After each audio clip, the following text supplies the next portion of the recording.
Hi friends. ഇപ്പം ഞാൻ എൻ്റെ സ്കാനിങ് ചെയ്യാനുള്ള രാവിലത്തെ പോക്കാണ്.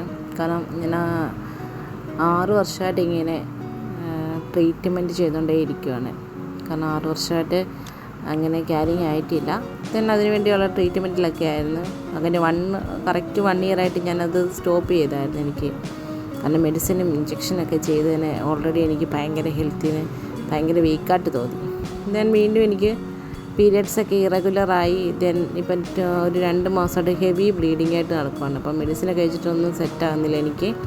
വീണ്ടും ഞാൻ ഡോക്ടറിനെ കണ്ട് ഇപ്പോഴും പറഞ്ഞ് സ്കാൻ ചെയ്ത് റിസൾട്ട് കൊണ്ടുവന്നിട്ട് നമുക്ക് ബാക്കി കാര്യങ്ങൾ സ്റ്റാർട്ട് ചെയ്യാമെന്നാണ് പറഞ്ഞത്. അപ്പോൾ രാവിലെ എന്തായാലും എനിക്ക് സ്കാൻ ചെയ്യണം. USG ഉണ്ട്, അല്ലാത്ത സ്കാനിങ്ങും ഉണ്ട്. അത് ചെയ്യാൻ വേണ്ടിയിട്ടുള്ള രാവിലത്തെ പോക്കാണ്. ഇനിയിപ്പോൾ സ്കാൻ ചെയ്യാൻ വേണ്ടി ഞാൻ ലാബിൽ ചെന്നതാണ്. ഇതിപ്പോൾ എനിക്ക് കട്ട വെയിറ്റിംഗ് ആണ്. രാവിലെ 6 മണിയാകുമ്പോൾ വരാൻ പറഞ്ഞു. 8 മണിയായിട്ടും ഇങ്ങനെ കട്ട റിസപ്ഷന് വെയിറ്റിംഗ് ആണ്.